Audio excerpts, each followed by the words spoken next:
Members of the California State Senate have proposed a bill, SB 1414, that would raise penalties on people who for prostitution. Right now, for prostitution is a misdemeanor punishable by a mandatory minimum punishment of 2 days in county jail, which seemed a little light to legislators who have proposed raising the offense to a felony punishable by up to 4 years in state prison. Some would say that that sentence is still too light, but not LGBT LMNOP activists who instead are protesting the anti-child prostitution bill and calling it an attack on the LGBT community. We believe that SB 1414 takes an overly punitive approach that fails to address the root causes of these issues and will not effectively stop sexual violence.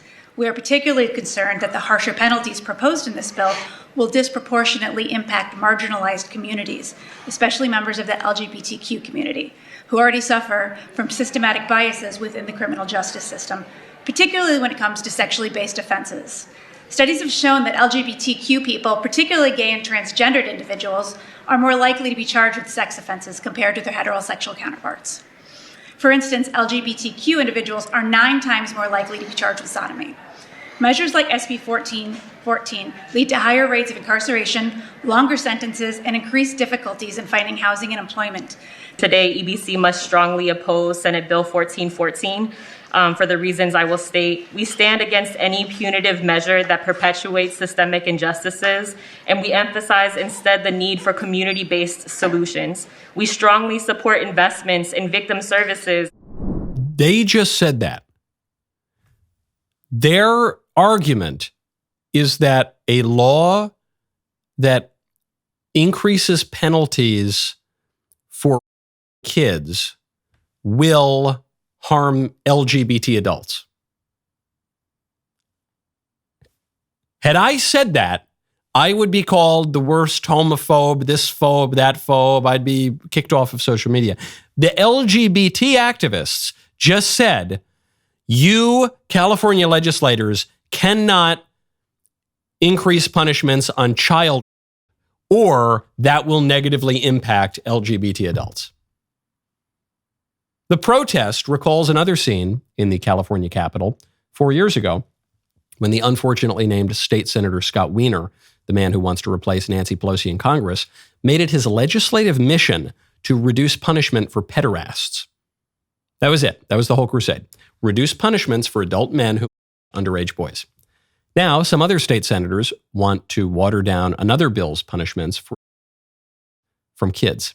Forget about the particulars of these disgusting bills for a second, and the particulars of watering down good bills. This is an important data point, especially in a contentious election year. They're doing this publicly. They're campaigning on this stuff. Whatever even semi-respectable Democrat Party you remember from your childhood, it's gone.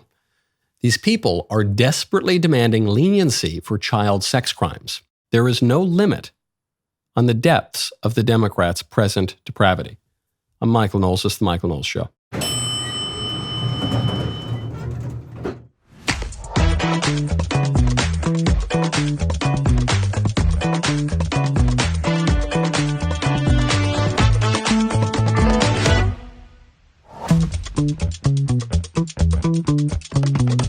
Welcome back to the show. Lest I be accused of being overly partisan, we've got to talk about Patriot Front, this group of supposed right-wingers that marched through my town, Nashville, just a couple of days ago with their faces covered, carrying all sorts of flags, Confederate flags, American flags too, and they're being called fascists. And so a lot of people have different theories. Are they fascists? Are they right-wingers? Are they secretly left-wingers? Are they feds? Are they this? Are they that? I will give you the correct view of all of it in just a moment. First, though, we need a little good news after all this bad political news. Well, I got it for you. Sicilian Summer's back, baby. Let's go. There it is. Nice, juicy little Sicilian Summer. You thought it was sold out. It's not sold out anymore. That's right. You can get my exquisite seasonal candle, the Michael Knowles collection. You can also get The PSL candle. I know pumpkin spice lattes are not seasonal right now, but they're delicious all year round. You can get the Wise Man candle, which is a new iteration of the Smells and Bells Lenten candle. That one's great. Make your home smell like a 12th century monastery. You can get, what else? Old Soul, Chem de Dachem. You can get the Mayflower line of candles. You got to go to thecandleclub.com or the DailyWire shop. I think maybe they're there, but go to thecandleclub.com. That's where you get it. And have a nice, saucy, citrusy Sicilian summer. Also, when you want to purchase all of these candles, you might want to make sure your finances are looking good. That's why you got to check out American Financing. Go to AmericanFinancing.net. You work hard to support yourself and your family, but it may seem as though you are taking a step back every month instead of moving forward. When the bills are higher than what you bring in every month, you have to swipe that credit card to cover the difference. If you own a home, my friends at American Financing can help you break free from that cycle. American Financing is saving people just like you an average of $854 a month. It costs nothing to find out how much you can save. All it takes is a quick call to American Financing, and if you start today, you may be able to delay 2 mortgage payments. Call American Financing today and start your journey toward being credit card debt-free. 800-685-5696. That's 800-685-5696, or visit AmericanFinancing.net. NMLS 182334, NMLSconsumeraccess.org. Do not let those nasty phone calls and all that worrying about debt keep you up at night. Do something about it. Go to AmericanFinancing.net. Speaking of the sorry state of the Democrat Party, Joe Biden has come out and said he is staying in the race. So amid all of these calls for Biden to drop out, coming from his party leadership, members of Congress, campaign consultants, donors, voters, Biden is saying, quote, "Let me say this as clearly as I can. I'm the sitting president of the United States. I'm the nominee of the Democratic Party. I'm staying in the race." I think this is totally right of him to do. I think he's smart here. He is the nominee. He isn't officially the nominee yet, but he has won all of the primary votes that are required for him to become the nominee, to be officially declared the nominee. I think he is actually even drooling a stronger candidate than the other Democrats in the race, and he has no reason to back down. What does he owe Kamala Harris? What does he owe Gavin Newsom? What does he owe the Democrat establishment? No, what does he care? He's Joe Biden. He's been in politics for over 50 years. He's wanted to be president since he was in the womb. Why would he give it up? Especially when the other Democrats are so weak. Why would he give it up? I think he's totally right to take this position. Furthermore, he's going on the offense. He called into MSNBC. He didn't show up on the show, but he called into Morning Joe and Joe Scarborough, one of the people who's been shocked by Joe Biden's decline and one of the chattering class who were suggesting maybe Biden should step aside. He calls into Joe Scarborough and Mika Brzezinski's show on MSNBC, and he challenges any Democrat who wants him to drop out. How would you feel if Donald Trump beat you? How would you feel after you lost? And you said, well, as long as I did the best I could do, that's the most important thing. Oh, pause it right there. So Joe Scarborough is being very nice to Joe Biden here, because that is not what Joe Biden actually said. Joe Biden said, if I lose to Trump, but I did the goodest job that I could, then that's all that really matters. So the president's word was goodest. Joe translating that into English, which would be best, was the superlative form of good. But Joe still setting up the question, hey, man, what if you lose? Aren't you going to feel bad about that? Isn't the point of a presidential race not to make you feel good personally, but rather to do good things for your constituents and the people voting for you? Here's Biden's answer. That's caused Democrats concern who believe that losing is not an option. What would you say to those who are concerned by that answer? It's not an option, and I've not lost. I haven't lost. I beat him last time. I'll beat him this time. And this is a guy who, look, we talk about debates. Look at his performance with debates. He lied over, Trump has 50 lies. Look, this is a guy who says 10% of the universe. I want to get into it. He's just a liar. And he hasn't done a damn thing since the debate. Remember all this talk about how I don't have the black support? Come on, give me a break. Come with me. Watch. I'm getting so frustrated by the elites. Now, I'm not talking about you guys, but about the elites in the party who they know so much more. But if any of these guys don't think I should run against me, go ahead, announce for president. Challenge me at the convention. There's so much to dissect in that statement. First of all, he says, "Come on, you're saying I'm not totally with it anymore. Come on, but Trump did 50 lies. He said about never mind.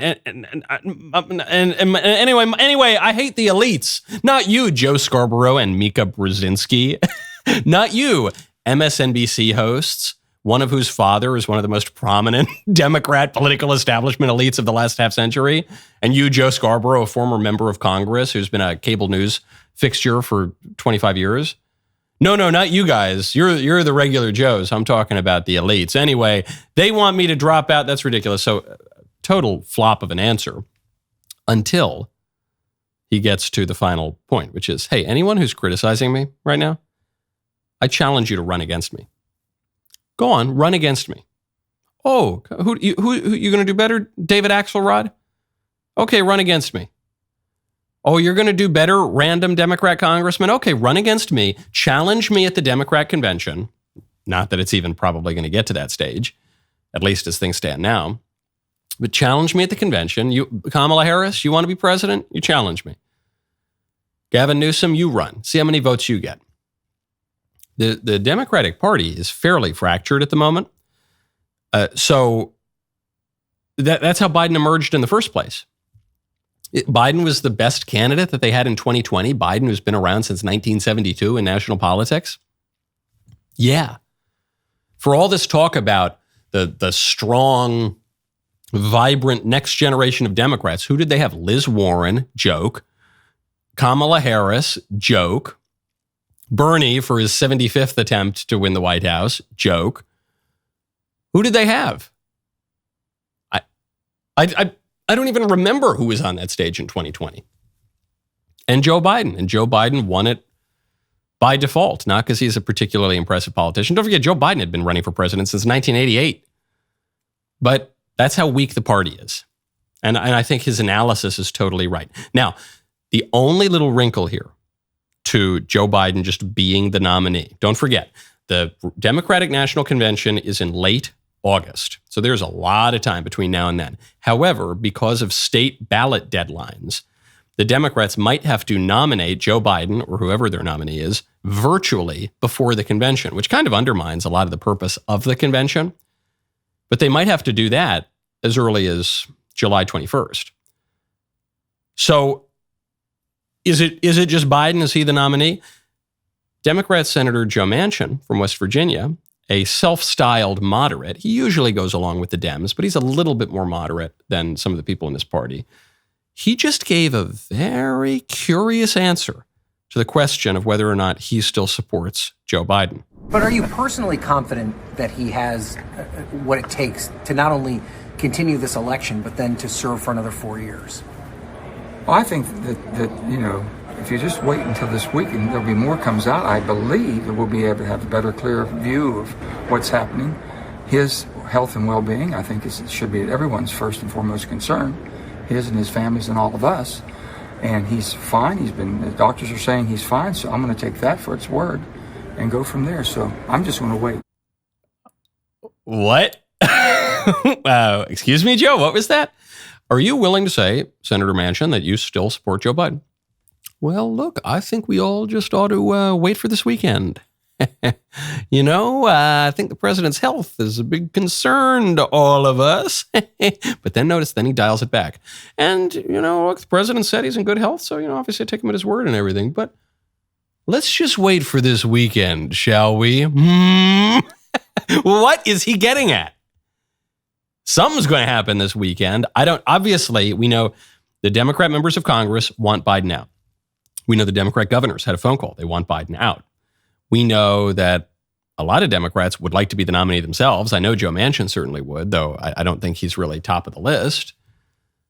Kamala Harris is just salivating. Gavin Newsom is just salivating. A lot of people want Biden out, and so far, everyone has been all the serious Democrats have been standing by Joe Biden publicly. Bill Clinton, Barack Obama, Hillary Clinton, Nancy Pelosi, Chuck Schumer, all the Kamala Harris, all of them, Gavin Newsom. But the moment that it looks like Biden could actually go down, they'll all turn on him. Right now, it looks like Biden's going to hold on to it. There's no real path for him to leave this race. If he suggests a willingness to leave the race, if he is clobbered by the 25th Amendment, I don't know, or anything in between, all of those people will turn on a dime. And in a way, they have to. Because while I agree that Biden remains the strongest candidate to beat Donald Trump, I still don't think he would beat Donald Trump today, but he would be stronger than Kamala Harris, say, or even Gavin Newsom. All of these prominent Democrats have come out and said the man's brain is mush, and they can't take that back. If he remains the Democrat nominee, every Republican ad from now until November is going to be Joe Scarborough in the New York Times and the Washington Post and this Democrat member of Congress and this Democrat governor and this Democrat senator all saying that the president is not fit to be the nominee, much less the president. Now, that means that we're very likely going to have another president, a president we've already had, come back, a man who loves gold. He loves gold hair. He loves gold watches. He loves his name written in gold on buildings. And if you love gold like he does, you ought to check out Birch Gold. Saudi Arabia recently ended its 50-year petrodollar deal with the U.S., which has the potential to weaken the U.S. dollar. Since 1974, Saudi Arabia has sold oil solely in U.S. dollars. This was huge for our global economic dominance.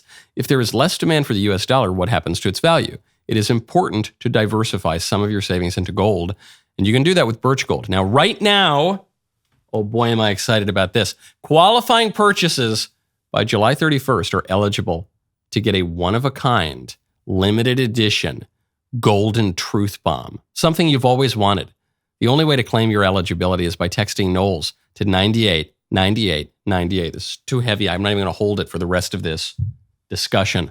Protect your savings by diversifying away from the U.S. dollar with gold. Text Knowles to 989898. Birch Gold will help you convert an old IRA or 401k into an IRA in gold for no money out of pocket. Right now, qualifying purchases will get a limited edition golden truth bomb.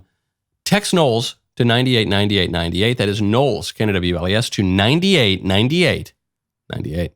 Now, before we move on to the Republicans, there's a lot going on in the Republican Party right now that we need to address. Just one little button on Biden. I know it's fun. I know it's fun to make fun of the applesauce that Joe Biden has in his head right now, okay? I know it's fun to point out that we have been right the whole time. The man is obviously in the throes of dementia. Dementia is the kind of disease that accelerates, and he can't win for losing. I know it's fun. I am breaking my own rule even as I say it, but it's nevertheless good advice, so I'll put it out there anyway. Republicans should lay off mocking Biden and attacking Biden until after he is officially declared the nominee of the Democrat Party. I don't think that some mean comments on the Michael Knowles show are going to convince Democrats to abandon their nominee. But I do think that as all Republicans keep pointing out that this guy is in a ton of trouble, he's not going to be able to connect with voters, his poll numbers are decreasing, that is going to more likely spook the Democrats into thinking there's no way they can win with Biden, and it's going to impel them to take extraordinary measures to try to replace him, and that would not be great for us. I think we want this Joe Biden to be the nominee of the Democrat Party, and so all I'm saying is from now until, what is it? It's July 9th or something. We've got how many more days? A dozen more days till July 21st. Maybe he's the nominee by then. Then you can let it rip. But until now, I'm going to break my own rule. I know. But probably we should play it a little bit softer and try to get this excellent nominee for us. Now, turning to the Republican nominee, big news that's upsetting a lot of Republicans and conservatives. Donald Trump has disavowed Project 2025. What is Project 2025? It is a project of the Heritage Foundation, which is the greatest of the conservative think tanks. I mean, greatest in a very technical sense. It's the biggest. It's the oldest. It's the most established conservative think tank. It is right now led by a guy named Kevin Roberts, who is a national treasure. He's done an excellent job at Heritage. Sometimes Heritage has been run by real conservatives. Sometimes Heritage has been run by squishes. Kevin is the real deal. And Kevin helped to bring about this Project 2025, which is in partnership with other conservative organizations to deal with one problem and one problem only: staffing, personnel. A big problem for Trump's first term is that he had trouble getting really good people. You know, he only hires the best people, but the trouble is the way that Washington works and the way that his administration had been set up by forces that were largely outside of his control, it was hard for him to attract really good people. And the bureaucracy is 2 million people, so it's very difficult to get your guys in there in such a way that you can actually turn that ship of state. So Project 2025 exists for personnel, because personnel is policy. And Project 2025 has come under fire because it's this nebulous sounding thing. And you hear all sorts of different statements that come out of it from various people, some of which might be official, some of which might not be official. Certain things you hear might even contradict themselves. You know, it's just a conservative movement project right now. It hasn't really coalesced into anything firm because we don't have the administration yet. In any case, Trump just distanced himself from it. He said, I know nothing about Project 2025. I have no idea who's behind it. I disagree with some of the things they're saying, and some of the things they're saying are absolutely ridiculous and abysmal. Anything they do, I wish them luck, but I have nothing to do with them. This has disappointed some conservatives. My take on it is that it is true that Trump has nothing to do with Project 2025. He didn't come up with the thing. He's not writing the papers. He really has no direct involvement whatsoever. It is also true that Project 2025 is great. And it is being led by great people, and the whole thing is a great idea. And it is also true that Trump is probably smart to say that he has nothing to do with it, which is true. He's not even lying when he says he has nothing to do with it. He really doesn't. It is being built to serve him. Initially, it was being built to serve any Republican nominee. Then when he got the nomination, it was being built to serve him. All those three statements are true. Politics is messy. If Project 2025 is a big target that can allow Democrats to try to attack Trump, who otherwise has done a pretty good job avoiding their policy attacks, they're too busy attacking him for, some gossip columnist story about Bergdorf Goodman in the 90s. They're focused on things that are really irrelevant to voters and probably fictitious anyway. Then distancing himself from that is probably smart politics. But all those things can remain simultaneously true. He has nothing to do with it. It's great. And it's smart to keep a distance during a campaign so as not to open himself up.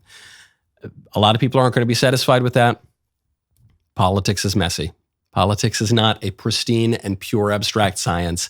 It is an art that involves a lot of dissatisfaction and messiness, but it's within the contingencies of the historical order, and Trump wants to win.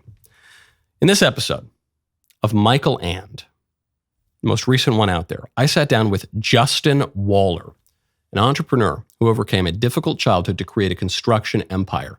He is most known for his social media discussions on marriage, masculinity, and politics. Check out this teaser. I grew up very poor, South Louisiana, in and out of trailer parks, 11 custody court battles, violence, 2 house fires, no understanding of finance or wealth, and build the life that I want. If you don't think you're going to go bankrupt about every 4 years, you're not doing shit anyway. Obviously, you've had this great career. People don't really know you from that. People know you from going on YouTube and other platforms and giving advice to young men. Are you married now? I would never bring the state into my affairs. I don't chase women, Michael. I absorb them. I love women. Let me be very clear about this. But and in fact, I have quite the reputation for loving them a bit too much. Yeah. And my wife helps, by the way. Wait, your wife helps? We got girlfriends, G. Really? Yeah, man. I am not promoting this. I guess that, to me, that's the most interesting thing you're saying about I am not. If it's good for you, why is it not good for some other guy?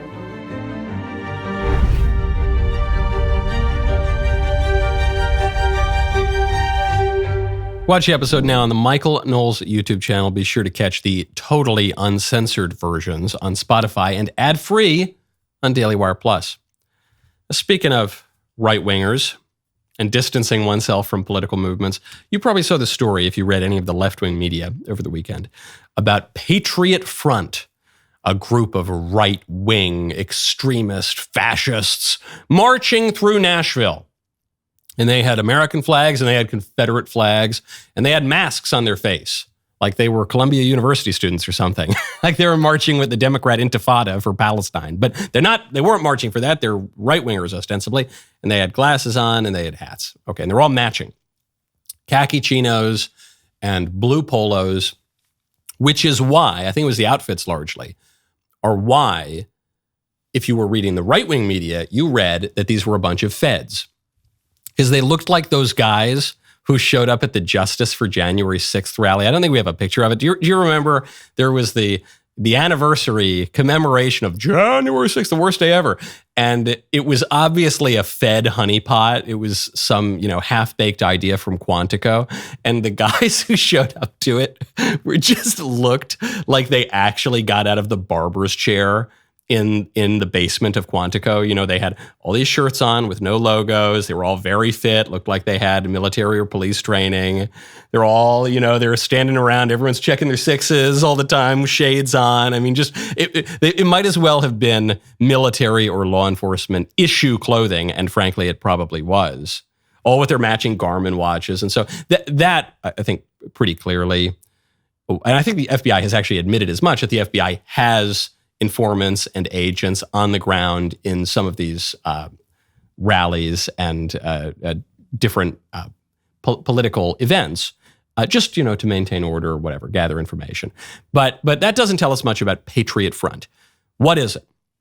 Is Patriot Front, as the left-wing media would have us believe, the marching physical representation of the MAGA Republican movement? Or is Patriot Front, as the right wing would have us believe, just a bunch of feds? I don't think it's really either. I am sure, I have no hard proof of this, but I would bet my bottom dollar that there are a bunch of feds in Patriot Front. And my reasoning for this, I guess I do have a little bit of evidence. My reasoning is federal investigators and law enforcement always infiltrate these movements on the left and on the right. They always get guys into the Black Panthers. They always get guys into the Ku Klux Klan. So I have no doubt that a bunch of these guys actually are federal agents, or at least federal informants and assets.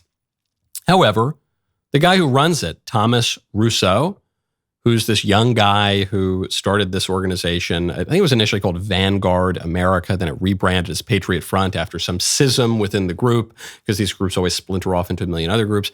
I think he, at least at one point, was a true believer. Maybe he still is a true believer. They might be feds, they might not be feds. To me, that's not the important question.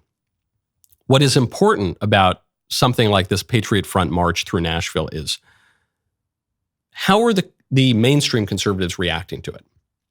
This tells you everything you need to know about political violence on the right and the left.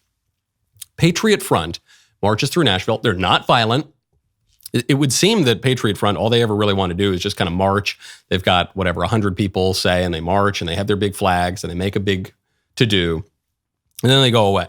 And it's a little suspect the way they dress and how they don't show their faces, but whatever. Let's say they're totally legit and they're sincere, true believers. And they have nothing to do with law enforcement. What happens after they march? All the mainstream conservatives ignore or condemn them. That's what happens. Let's look on the left. What happens when Antifa marches? Better yet, what happens when BLM marches through a town? Well, Antifa and BLM are not quite so peaceful. They make just as much of a ruckus, they make just as much of a spectacle of themselves as the Patriot Front does. And then they also kill, pillage, and burn. They also loot stores. BLM killed dozens of people during that summer of love that burned cities down, sea to shining sea. And then even beyond the group, how do the mainstream Democrats and liberals react? They embrace the groups. Mainstream Democrats and liberals and journalists have defended Antifa. Mainstream Democrat politicians have bailed BLM rioters who committed crimes out of prison. Kamala Harris, the sitting vice president, who might be the Democrat nominee in 2024, she raised money to bail BLM criminals out of jail during that summer of love.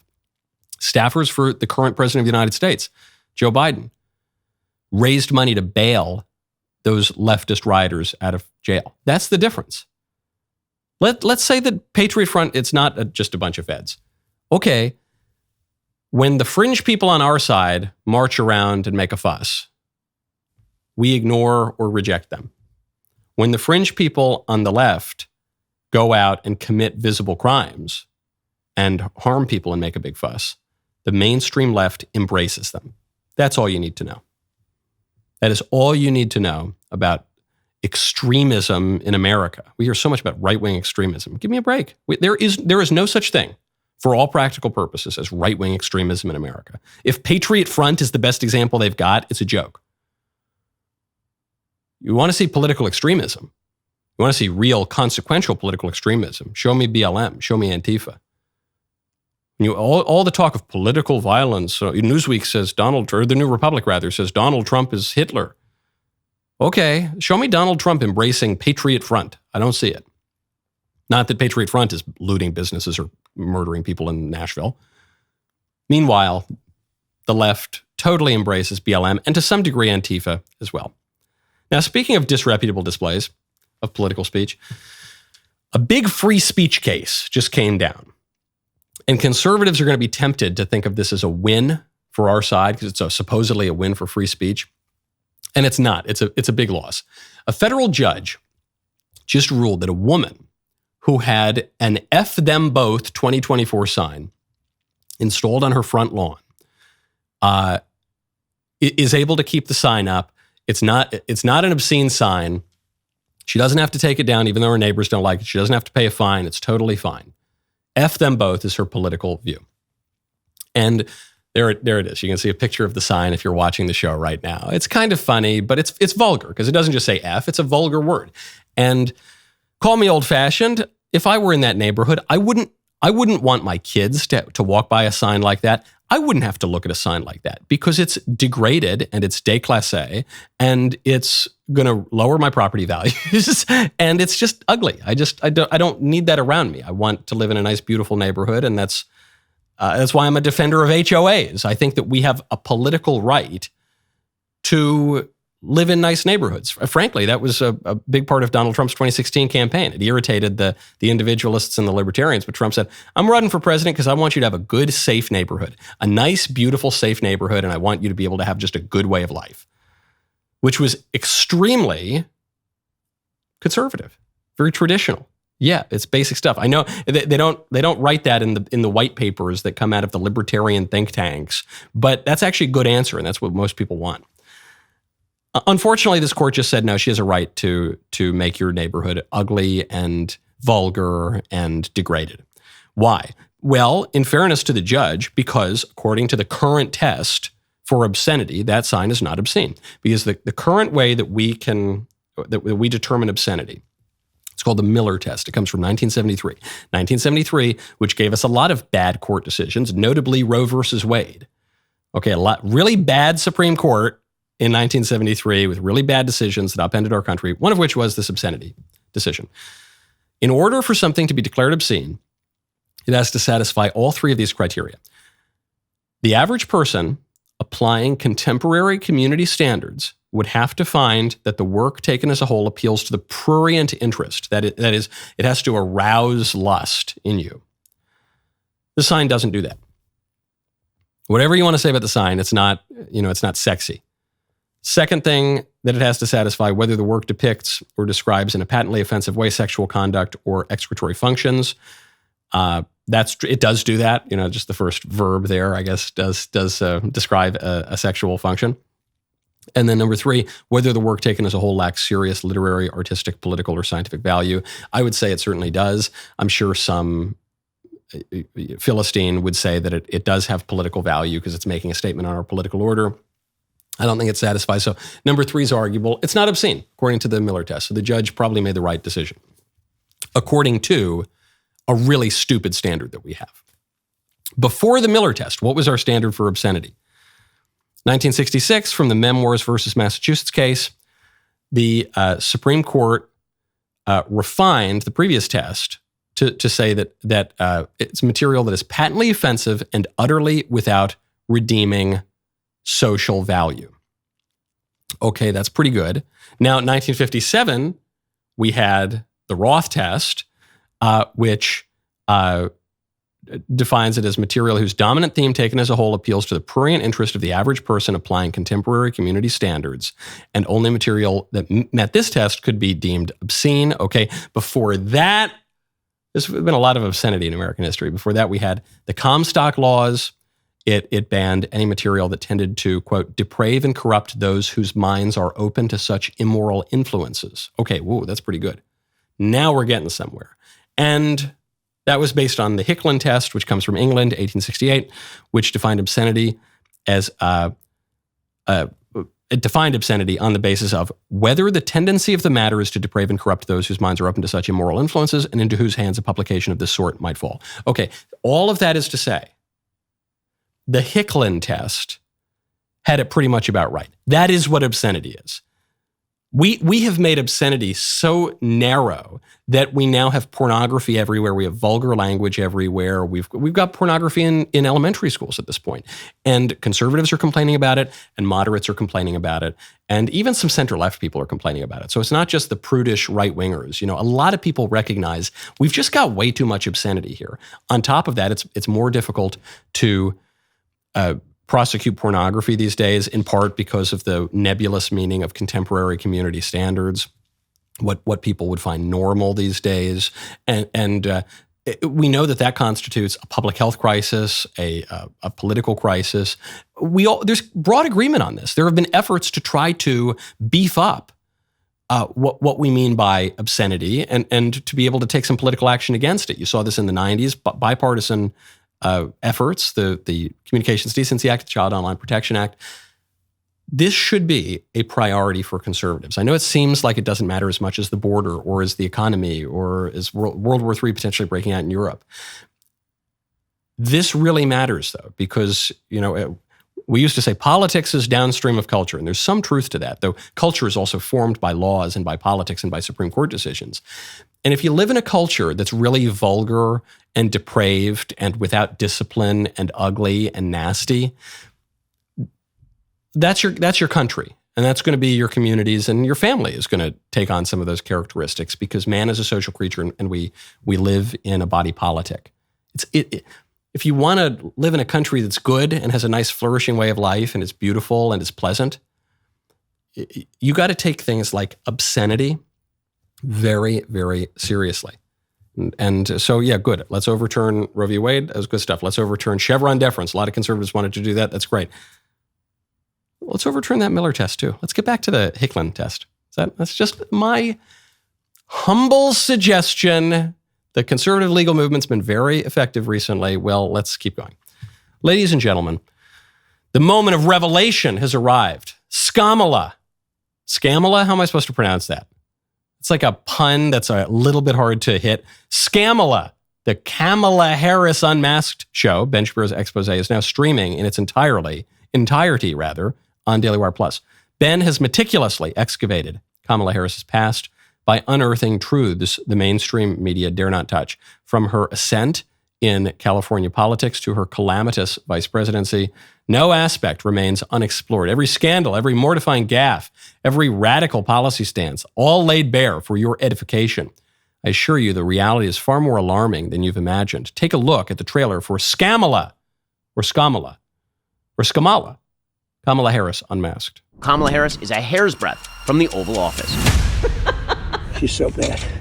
She's so pathetic. But how did she get here? How did someone with such a knack for failure manage to climb the greasy pole to the precipice of the most powerful position in the world? We did it. We did it, Joe. In this documentary podcast, we're peeling back the layers of Kamala Harris's career, exposing the scandals, the missteps, and the awkwardness that have come to define her journey. Because here's the ugly truth.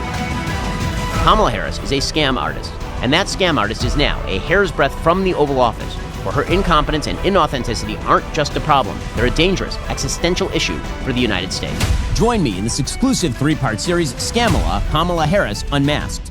Stream now on DailyWire Plus. Discover the benefits of becoming a member to support our mission to fight the left and build the future.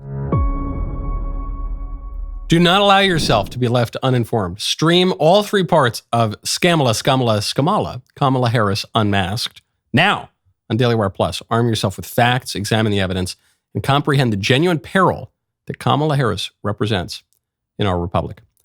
My favorite comment yesterday is from Slap My Bass 3826, who says, if Biden can identify as a black woman, then my identification as a Nicaraguan immigrant stands. I want my amnesty and my high-quality cigars. Well, I can get you one of those things.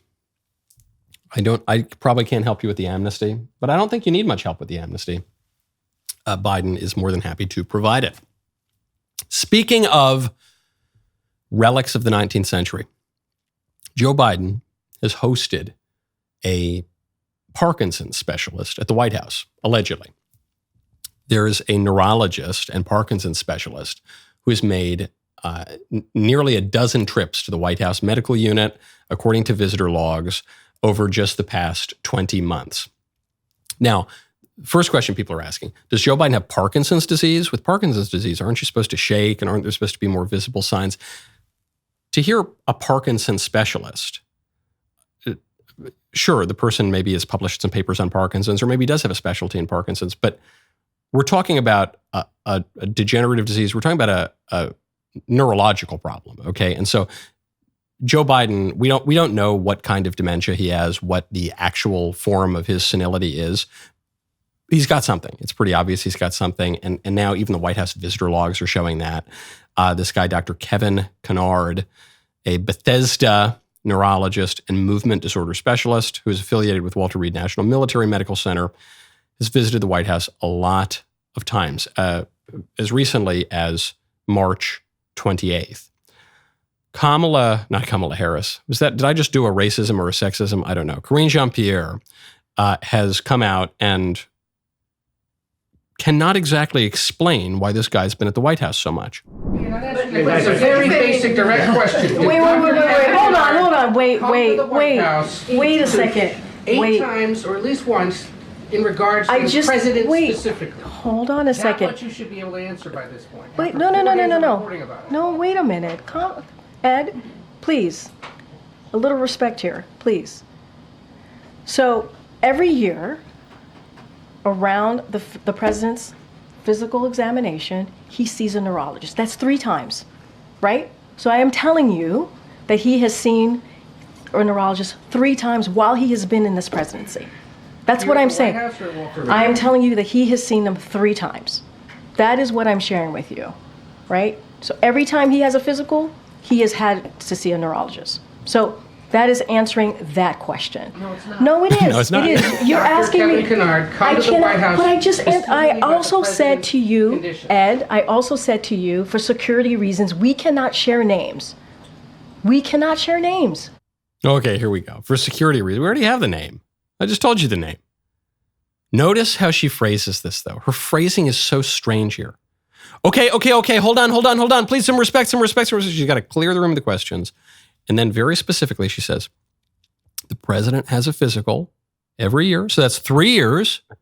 And he sees all sorts of doctors during those physicals. So he has seen a neurologist 3 times. The statement, he has seen a neurologist 3 times, does not mean he has seen a neurologist only 3 times. I've had 5 cigars in my life. I've had 5 cigars.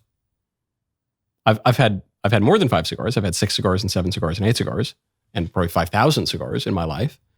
But within the 8,000 cigars that I've had, it is also true to say I've had 5 cigars and many more than that. President Biden has certainly seen a neurologist 3 times. And notice she gets so specific. And so every time he has a physical, he has seen a neurologist. Yeah, we know that he sees doctors at his physical. What about the 10 other times that the neurologist has come to the White House? I cannot, for privacy reasons, I cannot talk about that. What do you mean? You were just talking about his physical. Why can't you talk about it? Why can't you talk about the other visits?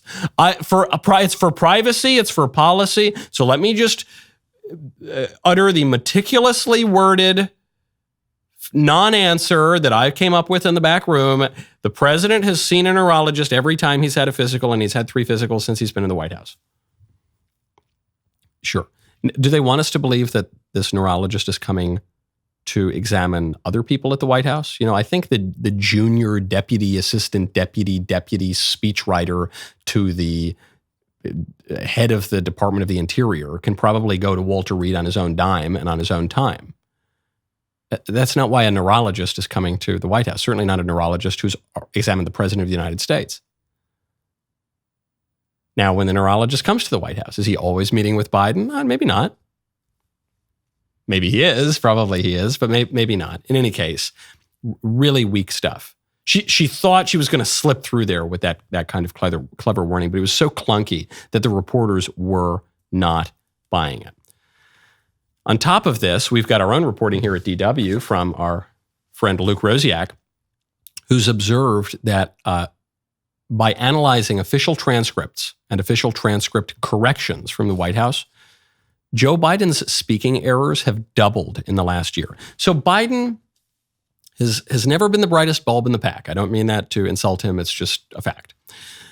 Joe Biden, and he's kind of made that part of his shtick. I'm just a regular Joe. I'm Amtrak. I'm not some super genius. I'm just regular old Amtrak Joe, slapping you on the back. However, he used to be pretty good at talking. That was the one thing he could do really well. And now he's not good at talking.